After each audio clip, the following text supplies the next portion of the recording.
अस्सलाम वालेकुम नाजरीन, मैं आपका दोस्त दानिश जावेद आपका इस्तकबाल करता हूं एक निहायत दिलचस्प और नए प्रोग्राम व्यूज़ ऑन न्यूज़ में। दोस्तों, इस प्रोग्राम में हम बात करेंगे उन ख़बरों पर जो आम तौर पे हिंदुस्तान में और ख़ास तौर पे सारी दुनिया में ब्रेकिंग न्यूज़ बनकर पिछले हफ्तों में हमारे आसपास मंडराती रही। इस हवाले से हमारा आज का टॉपिक है रोहिंग्या मुसलमान। बर्मा म्यांमार में जो कुछ हो रहा है आप अच्छी तरह जानते हैं। इस टॉपिक पे बात करने के लिए हमारे साथ आज मौजूद हैं जनाब ज़ैद खालिद पटेल साहब। मशहूर इस्लामी स्पीकर हैं और मशहूर इस्लामी स्कॉलर हैं। इस्लाम और इस्लाम के हवाले से जितने भी मिसकंसेप्शन हैं उन पे अक्सर ज़ैद खालिद पटेल साहब के लेक्चर्स बहुत पसंद किए जाते हैं। ज़ैद भाई, मैं आपका इस्तकबाल करता हूँ। अस्सलाम वालेकुम रहमतुल्लाह। दोस्तों, हमारे दूसरे पैनलिस्ट हैं मशहूर एडवोकेट सैयद अहमद साहब। सैयद अहमद साहब, आपका इस्तकबाल है। अस्सलाम वालेकुम। सैयद अहमद साहब, दोस्तों मैं आपको बताऊं, कानून पे बहुत बारीक नज़र रखते हैं और कानून और समाज के बीच मौजूद जो ताल्लुक़ है और उस ताल्लुक़ को निभाने के लिए कानून के क्या क्या रोल हो सकते हैं उस पर उनकी बड़ी कड़ी और पैनी नज़र है। दोस्तों, हमारे अगले पैनलिस्ट हैं आकाश आदित्य लामा जी। आकाश आदित्य लामा जी मशहूर राइटर डायरेक्टर हैं, उसके अलावा सोशल एक्टिविस्ट हैं और ख़ास तौर पे आज के प्रोग्राम में बुलाए जाने का सबसे ज़्यादा अहम मकसद ये है कि आपका ताल्लुक़ बुद्धिज़्म से है। आकाश आदित्य जी हमारे साथ हैं और आप पैनी नज़र रखते हैं, आपने करीब से उस माहौल को देखा है जिस माहौल और जिस मामले पे आज हम बात करने जा रहे हैं। आकाश आदित्य जी, आपका इस्तकबाल है। नमस्कार, आदाब। दोस्तों, हम आज के टॉपिक पे छोटी सी बात करते हैं। रोहिंग्या मुसलमान कौन है और इन पर इतना जुल्म क्यों हो रहा है, इस हवाले से मैं छोटी सी आपको जानकारी दूं। अक्सर हिस्टोरियंस ने, इतिहासकारों ने और रोहिंग्या संगठन ऑर्गेनाइजेशंस जो हैं उनके मुताबिक जिस देश का नाम अब म्यांमार है, जिसे कभी बर्मा कहा जाता था, वहाँ मुसलमान, ये ख़ासकर रोहिंग्या मुसलमान 12वीं शताब्दी यानी 12वीं सदी से वहाँ मौजूद हैं और उस समाज का हिस्सा हैं। अराकान रोहिंग्या नेशनल ऑर्गेनाइजेशन के मुताबिक ये लोग प्राचीन काल से रह रहे हैं, यानी इस ऑर्गेनाइजेशन का दावा है कि उससे भी पहले से ये वहाँ रहते चले आ रहे हैं।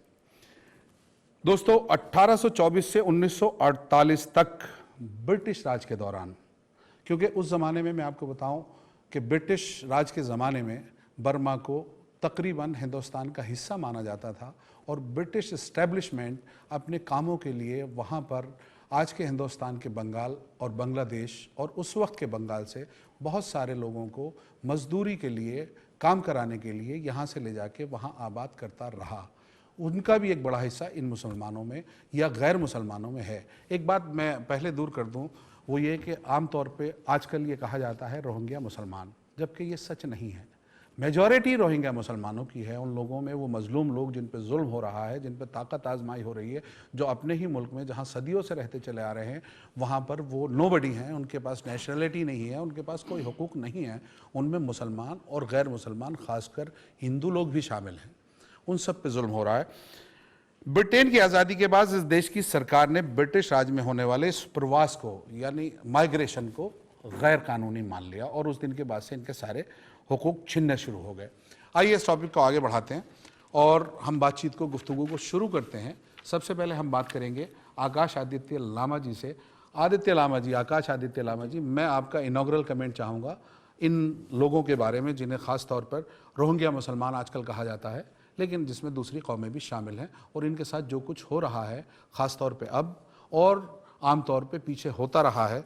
मसलन 1982 में वहाँ की सरकार ने एक कानून पास किया जिसके मुताबिक इनसे इनकी शहरियत के राइट्स ले लिए गए, हुकूक ले लिए गए। उसके बाद ये खुदरा पौधों की तरह हो गए, जैसे जंगल में पैदा होने वाला कोई पौधा जिसकी ना कोई तराश खराश होती है और जिसका ना कोई ख्याल रखने वाला और रखा जाने वाला होता है। ये सरकारी नौकरियां नहीं कर सकते, ये वोट नहीं डाल सकते, ये मकान ठीक से नहीं बना सकते। हद ये है कि अगर इनको शादियाँ करनी हो तो शादियों के लिए भी दोनों तरफ के लोगों को, यानी लड़के वालों को और लड़की वालों को दहेज वहेज नहीं देना पड़ता, बल्कि अपनी सरकारों को 1-1 लाख रुपया देना पड़ता है। आपका इनॉग्रल कमेंट।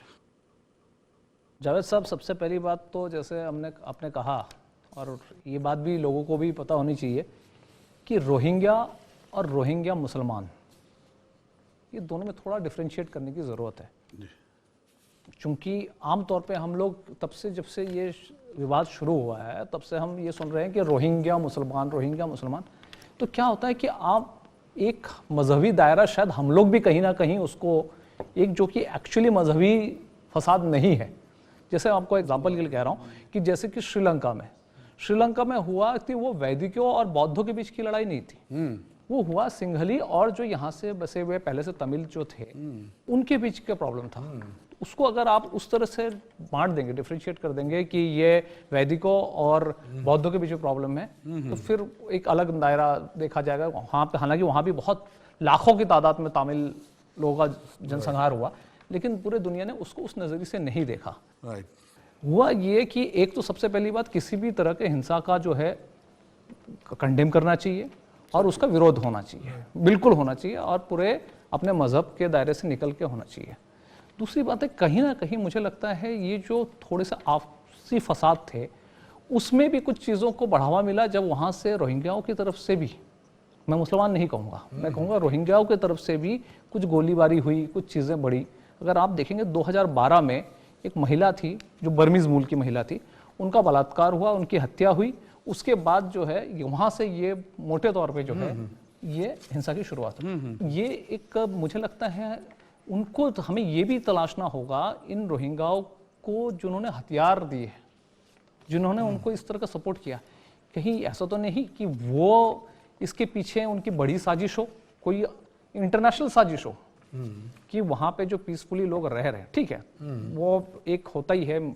हिंदुस्तान छोड़ के मुझे लगता है बहुत सारे मुल्कों में ऐसा है, मेजॉरिटी एक माइनॉरिटी में फ़र्क होता है, एक थोड़ा सा ये है। हालांकि अगर आप मैं अपना एग्जांपल दूं तो मेरी 40 साल करीब होने आई है और मैं आज तक मुझे कभी लगा ही नहीं है कि माइनॉरिटी हूँ। जब ऐसा कभी कोई बोलता है कि आप लामा है तब मुझे एहसास होता है, नहीं तो मैं मेजॉरिटी में भी ठोक के रहता हूँ। तो एक क्या है कि अगर वहाँ पे उन तक हथियार पहुँचाए गए या कुछ हुआ है, जब पहला उनके ऊपर कुछ प्रॉब्लम हुई होगी उस तरह से रिएक्ट करना चाहिए था, पीसफुली रिएक्ट करना चाहिए था। जैसे आपने एक वायलेंस का सहारा लिया, वो क्या हुआ, एक इंटरनेशनल होते जा रहा, और धीरे धीरे अभी क्या हुआ, हाल में एक बहुत बड़े इंटरनेशनल मैगजीन के कवर पिच में लिखा हुआ था बुद्धिस्ट टेरर। ये क्या हो रहा, ऐसा तो नहीं हो रहा कहीं मतलब जो है मुसलमान और बौद्धों में बड़े लेवल पे एक उसमें डिफरेंशिएट हो। यहाँ मैं एक बात आपकी काटूं थोड़ा सा, और वो ये कि जब हम ये बात करते हैं कि फला रेस ने या फला ग्रुप ऑफ पीपल ने हथियार उठाए या फला ग्रुप के खिलाफ सरकारों ने हथियार उठाए, तो हम उसका जो आंकलन है, उसका जो तज्जिया है, वो इस बात से करते हैं कि किस तरफ से कितने लोग मार दिए गए।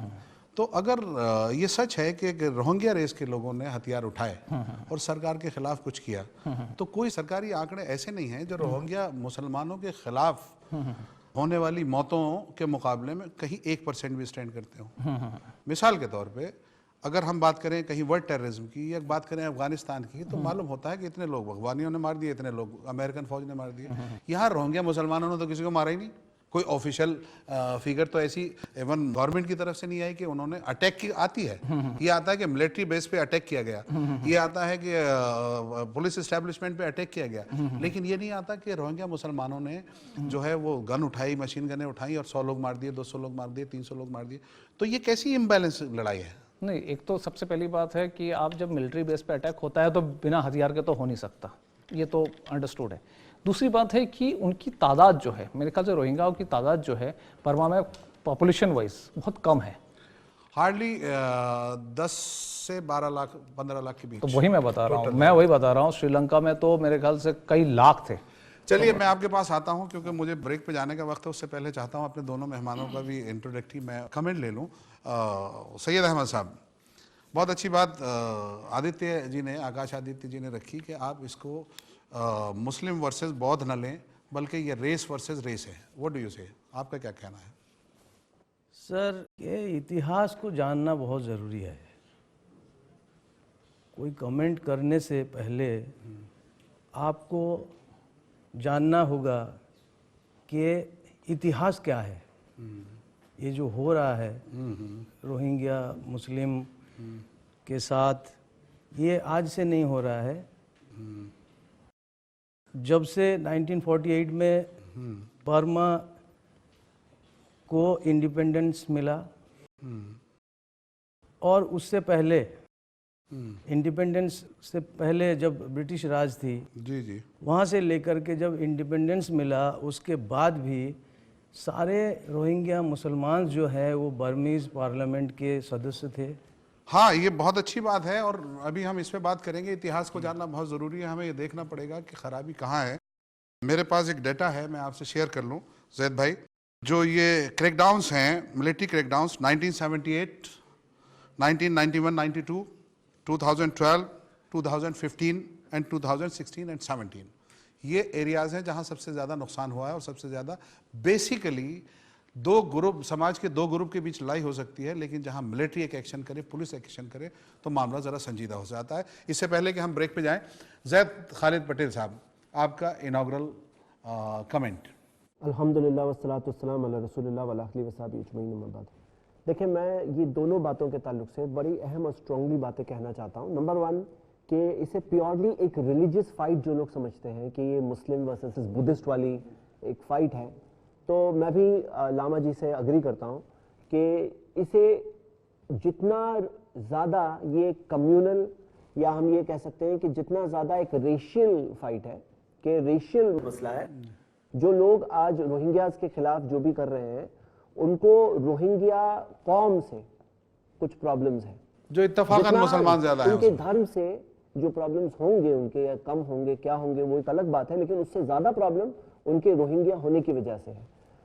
लेकिन ये होना नहीं चाहिए, ये होना नहीं चाहिए, क्योंकि अगर कोई शख्स रोहिंग्या है और कोई शख्स अगर बर्मीज़ है, और हम देखते हैं कि वहाँ पर इन्हें बंगाली कहा जाता है, इन्हें काला वर्ड यूज़ किया जाता है, और काला के अंदर ये हिंदू मुस्लिम सब इंक्लूडेड है। तो हम ये कहते हैं कि भाई आपने क्या चुना था कि आप बर्मा में पैदा हो वो साइड पर? अगर आप रोहिंग्या बन के पैदा होते, अगर आपका रंग वैसा होता, क्योंकि उनका अगर लुक्स और शक्ल देखेंगे अगर रोहिंग्यास की, तो थोड़े लुक्स के एतबार से थोड़े सांवले और थोड़ा एक अलग तरह की शक्ल है, और लोग अलग अलग वजह से बर्मीज जो होते हैं आमतौर पे, खास तौर से जो बामर कौम है, वो थोड़े वाइटिश होते हैं। तो ये जो चीज़ है, ये क्या आपने चुना था?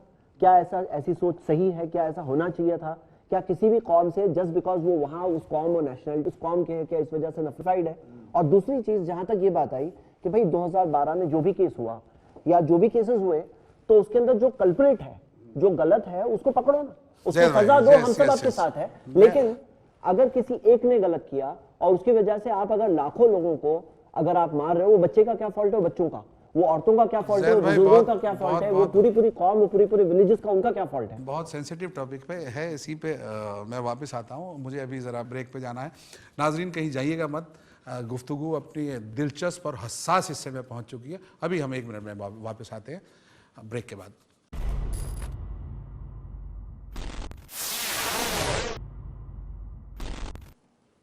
दोस्तों, ब्रेक के बाद आपका इस्तकबाल है।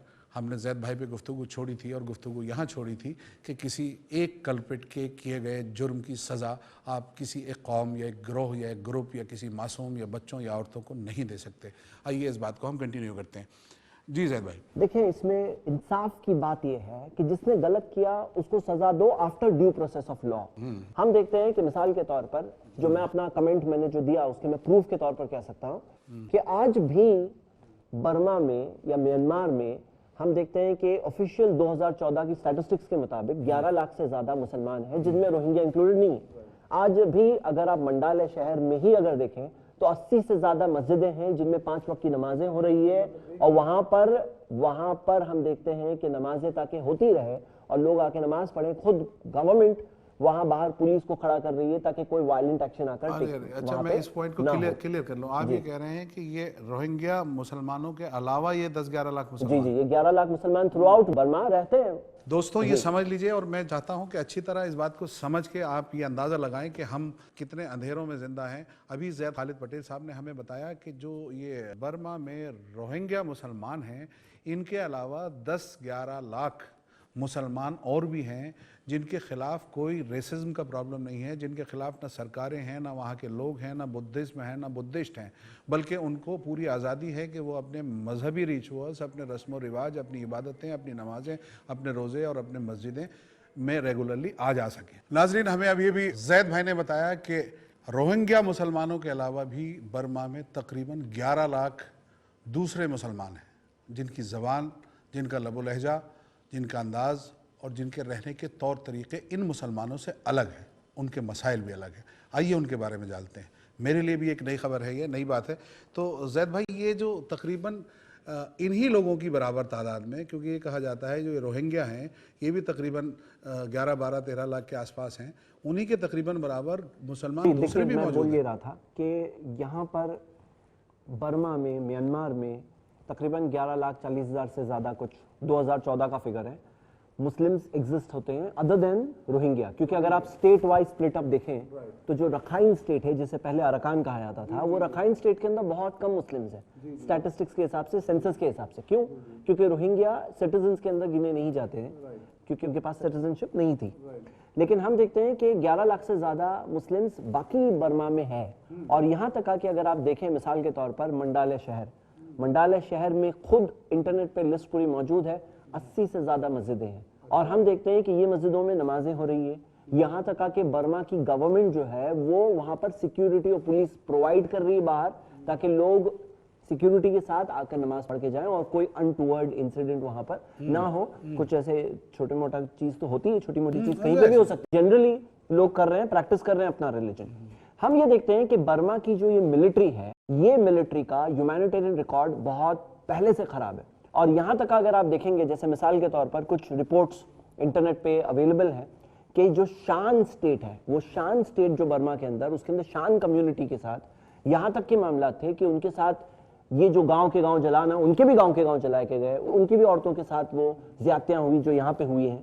और यहाँ तक का देखा गया कि शान के नौजवानों को आखिर में थाईलैंड में इलीगल इमिग्रेंट्स बन के गुजारना पड़ा काफी जिंदगी, और वहां की औरतों के साथ भी बहुत सारी ज्यादतियां हुई, पूरी सारी लिस्ट है। उसी तरह नॉर्थ में आप देखेंगे, हम देखते हैं कि नॉर्थ में कचिन स्टेट के अंदर बर्मा के सेंसस के मुताबिक 35% क्रिश्चियंस है। क्रिश्चियंस का दावा है कि वो मोर देन 50% है वहां पर। उसी तरह आप देखेंगे कि काया स्टेट जो है, काया स्टेट के अंदर भी एक बड़ी क्रिश्चियन पॉपुलेशन है परसेंटेज वाइज। अब ये स्टेट्स के अंदर उनकी खुद की आर्म्ड ओपोजिशन के तौर पर तकरीबन 15 आर्म्ड ग्रुप्स है जो ये बर्मा के, म्यांमार की आर्मी के, जो तत्मा दो जो आर्मी है बर्मा की, उसके खिलाफ अलग अलग तरह की कन्फ्लिक्ट्स में पूरे पिछले 50 साल से वो लोग इन्वॉल्व रहे। और हम देखते हैं कि क्रिश्चियंस भी जो ये जो ग्रुप्स है, यहाँ तक कि कैरन और कैरना और कई सारे ऐसी जो ट्राइब्स है, वो ट्राइब्स के फाइट्स हुए हैं। और इससे पता क्या चलता है कि इनका ये झगड़ा सिर्फ मुस्लिम्स के साथ नहीं है, यहाँ तक कि शान के अंदर तो तकरीबन 88% बुद्धिस्ट है। मतलब ये जो उन्होंने ज्यादतियां की है बुद्धिस्ट ने, बुद्धिस्ट के खिलाफ की, ऐसे भी केसेस हैं। तो यहाँ पर ये जो परसेप्शन जो दुनिया भर में बना हुआ है कि जैसे ये सिर्फ मुस्लिम्स के खिलाफ कर रहे हैं, इन्होंने बुद्धिस्ट को भी नहीं छोड़ा है, बुद्धिस्ट के खिलाफ भी किया है, और हम देखते हैं क्रिश्चियंस के साथ भी सालों साल तक किया है, और बहुत बुरी ज्यादतियां, यानी मिलिट्री वर्सेस अदर्स है। लेकिन आप जो ये बता रहे हैं, ये जो आर्म्ड ग्रुप है 15 से ज्यादा, ये मतलब बुद्धिस्ट एंड क्रिश्चियंस में है। ये आर्म्ड ग्रुप्स सारे अलग अलग ट्राइब्स और एथनिक ग्रुप्स मिला करके। Other than Muslims. और पिछले 1 साल पहले जब डेमोक्रेसी पहली बार म्यांमार में पहुंची, तो ये 15 में से 8 के साथ में सीज फायर अग्रीमेंट हुआ। और हम देखते हैं कि बाकी सबके बारे में भी कहा गया कि आप सबको भी हम लोग वेलकम करते हैं कि आ जाओ हमारे साथ सीज फायर अग्रीमेंट कर लो। लेकिन इसके अंदर इन लोगों को, रोहिंग्या को छोड़ दिया गया। रोहिंग्या को इसमें इंक्लूड नहीं किया गया कि हम आपको भी मिला लेते हैं हमारी कम्युनिटी के साथ। मेरा कहना क्या है कि भाई ये जो हो रहा है, ये जो सारी चीजें हो रही है, कि भाई आपके साथ रहने वाले लोग हैं, ये आपके नेबर्स हैं, आप लोग सब एक जमीन पर रहे हैं, आप लोग आपस में क्यों झगड़ रहे हैं? ये आकाश जी, मैं आपकी तरफ आता हूँ यहाँ। ये जो अभी हमको जैद खालिद पटेल साहब ने इंफॉर्मेशन दी है, मैं उससे इस नतीजे पे पहुँचता हूँ कि ये जो 15 ग्रुप थे, जो आर्म्ड ग्रुप थे, इनमें से जितने ज़ोरदार ग्रुप थे जिनसे नुकसान हो सकता था मिलिट्री को, मिलिट्री ने उनके साथ अपना अरेंजमेंट कर लिया। और शायद उनमें सबसे ज़्यादा कमज़ोर ग्रुप जो रहा होगा वो ये रोहिंग्या मुस्लिम्स का रहा होगा। मुझे ऐसा नहीं लगता है। और मैं ये क्यों कह रहा हूँ कि क्योंकि आपने गुफ्तगू के शुरू में ये कहा कि एक वर्जन ये भी है कि ये लोग अटैक करते हैं या ये लोग टेररिज्म की तरफ हैं। ये तो सबसे कमज़ोर लोग हैं, इन्हें तो इस काबिल भी नहीं समझा गया कि आओ हमारे साथ आके तुम इल्हाक कर लो अपना। जैसे जलील साहब ने कहा ना, इसमें एक चीज़ है, मैं बताऊँ, एक ज़ाती जो उसमें डिफरेंस है, बेसिक एक डिफरेंस है, वो है कि ये जो बाकी जो ट्राइब्स हैं, इनकी शक्लें कुछ जो है बर्मीज लोगों से मिलती हैं। अब क्या होता है ये है, ओके। अब जो रोहिंग्याज हैं वो अधिकांश जो है बांग्लादेश के जो लोग हैं, या आप कहते हैं जिनकी आंख नाक थोड़े से शार्प हैं और थोड़ा रंग सांवला है, वो है। तो एक तो क्या होता है लुक वाइज ही, मतलब ये रेसिज्म जो है वो लुक की तरफ जा रहा है बुनियादी तौर पे। मुझे ये लगता है एक तो ये जितने काले सब मेरे अब्बा के साले वाली बात। दूसरी बात एक, हाँ जी जी अच्छा, मैं इस बात को आगे बढ़ाना चाहता हूँ। सैयद अहमद साहब, आपने अभी इतिहास और हिस्ट्री की बात की। इतिहास और हिस्ट्री के हवाले से मैं जानना चाहता हूँ, अभी आकाश आदित्य जी ने बताया, जैद भाई ने बताया, ये रोहिंग्या मुसलमानों और बांग्लादेश के बीच ताल्लुक क्या है?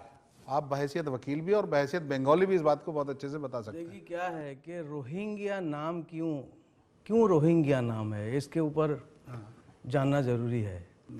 क्योंकि जो अराकान प्रोविंस है, it's early Muslim name was Rohang and Rohingyas are the inhabitants of Rohang. Oh, Rohang में रहने वाले लोगों को रोहिंग्या बोला जाता है। और Arakan province was very close to Bengal, और आर्स्टवाइल ब्रिटिश इंडिया में Burma was also included in India, ठीक है। और यहाँ जो बे ऑफ बंगाल के साइड, बे ऑफ बंगाल के साइड से आपका ये बांग्लादेश आता है। हाँ हाँ, बांग्लादेश से लगा हुआ 1600 किलोमीटर्स का हमारा बॉर्डर है। मतलब कोस्टल राइट, कोस्टल बॉर्डर जो हमारा है वो 1600 किलोमीटर का है बर्मा के साथ, मतलब इंडिया का है। बांग्लादेश उस ज़माने में इंडिया में था। और चिटागंग जो एरिया है, चट्टग्राम जिसको बोला जाता है, चट्टग्राम जिसको उस चट्टग्राम के ज़्यादातर लोग उस ज़माने में माइग्रेटेड हुआ था टू द अराकान प्रोविंस। क्योंकि उन दिनों में धान का जो मतलब जो कल्टीवेशन होता था, उस कल्टीवेशन में वहाँ सस्ते में लेबर चाहिए होता था, तो सारे के सारे लोग ऑलमोस्ट वहाँ पे शिफ्ट हो गए थे। सारे हिंदुस्तान में इधर से उधर शिफ्ट होते थे। हमें याद है कि यूपी से लोग लाहौर जाया करते थे, पंजाब से लोग इधर आया करते थे, साउथ की साइड में आया करते थे, बिहार से सबसे ज्यादा लोग माइग्रेट करते थे। तो अगर ये वहाँ से नेक्स्ट नेबरिंग में गए तो कोई बुरी बात नहीं। और रिकॉर्ड है यहाँ पर है ना, कुछ हिस्ट्री बदली गई है इस एतबार से कि इनकी हिस्ट्री, रेस्ट ऑफ बर्मा के लोगों का ये दावा है कि ये ब्रिटिश पीरियड में लाए गए हैं। इसी वजह से जब 1982 के अंदर जो सिटीजनशिप लॉ पास किया, उसके तहत उन्होंने यही कहा कि साबित करो कि आप 1825 या 1833 ना 1823 में के पहले के आपके एंसेस्टर्स है, ये साबित करो। अब यहाँ पर जो ये बात कही जा रही है तो कि ये लोग ब्रिटिश जमाने के अंदर लाए गए हैं, आप ब्रिटिश से पहले के यहाँ के ओरिजिनल रहवासियों में से नहीं हो, इस वजह से आपका यहाँ पर रहने का राइट। लेकिन यहाँ मैं एक मिनट, लेकिन ये बात, ये जो हिस्ट्री बताई गई है, इसमें एक बहुत अहम हिस्सा जो आप बता रहे हैं ना, वो छोड़ा गया है, और वो हिस्ट्री का हिस्सा जानना बहुत जरूरी है। 1799 का जो ईस्ट इंडिया कंपनी का जो रिकॉर्ड है, उसमें रोहिंग्या मुसलमान का वहाँ पे मेंशन किया गया है। 1799 में रोहिंग्या मुस्लिम्स का बर्मा में और पर्टिकुलरली इन अराकान प्रोविंस, वहाँ उन लोगों की मौजूदगी का रिकॉर्ड था। तो इससे साबित होता है कि Rohingya Muslims are living over there for centuries. अच्छा, यहाँ मैं बीच में एक बात पूछना चाहता हूँ कि वो सेंचुरीज से वहाँ रह रहे हैं। नाजरीन, आप भी ख़ास तौर पे इस बात को सुनिएगा कि कोई भी शख्स किसी भी मुल्क में, चाहे वो 200 साल से रह रहा हो, 500 साल से रह रहा हो, या एक 50 साल से 60 साल से रह रहा हो, जो किसी मुल्क में पैदा हुआ है, 2 नस्लों से अगर कम से कम है, जैसा कि वहाँ बर्मा में कानून भी है, बुनियादी तौर पे रोहिंग्या को छोड़ने के अलावा जो कानून है रोहिंग्या के अलावा, वो ये है कि जो 2 नस्लों से यहाँ है वो सिटीजनशिप ले सकता है। ये 1982 का जो कानून है उसके पहले से बना हुआ कानून है ये, लेकिन रोहिंग्या इस कानून के तहत नहीं आते। तो मेरा मानना यह है कि कोई भी मुल्क, किसी भी मुल्क के लोग, वो कितने सदियों से रह रहे हों, आज़ादी के बाद जब किसी मुल्क को आज़ादी मिलती है, उसके बाद जो लोग वहाँ मौजूद थे, जो लिविंग थे, उनको तो वहाँ का सिटीजन होना ही चाहिए। They have recognised, government of Burma recognised 135 ethnic groups, उसमें लेकिन रोहिंग्या को कभी उन्होंने रिकॉग्नाइज नहीं किया। उसमें भी जो कोर 8 ग्रुप्स हैं, उनमें जो कोर 8 ग्रुप्स हैं, उनमें आना था इन्हें। तो उनका कहना है, उन्होंने हमेशा से ही बोला है कि they are illegal migrants from Bangladesh. Bangladesh कभी बना? 1971 में बांग्लादेश बना। इसमें कोई बड़ा घपला है। नाजरीन, अभी हम वापस आते हैं, ब्रेक का वक्त हो गया है, ब्रेक पे जाना बहुत ज़रूरी है, आप कहीं जाइएगा मत। ब्रेक से वापस लौटकर हम बात करेंगे कि क्या सिर्फ बंगाली ज़बान बोलने की वजह से और बंगाली रहन सहन तौर तरीक़ों को अपनाने की वजह से किसी एक पूरी रेस को, पूरी एक कौम को इतनी बड़ी सज़ा दी जा सकती है कि उनसे जीने का हक़ छीन लिया जाए, उनसे सांस लेने का हक़ छीन लिया जाए, उनसे ज़िंदगी गुजारने का हक़ छीन लिया जाए। आप कहीं जाइएगा मत, हम अभी लौट के आते हैं।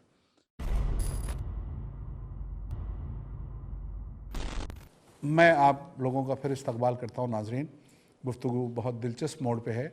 ब्रेक पे जाने से पहले हम ये बात कर रहे थे कि क्या किसी भी कौम से, किसी भी रेस से, किसी भी लोगों के गिरोह से सिर्फ इसलिए जीने का हक़ छीन लिया जाए कि वो किसी एक मखसूस ज़बान या किसी मखसूस कौम या मखसूस तहज़ीब या मखसूस रहन सहन से ताल्लुक़ रखते हैं। आकाश आदित्य जी, क्या सिर्फ बंगाली ज़बान और बंगाली रहन सहन की वजह से रोहिंग्या मुसलमानों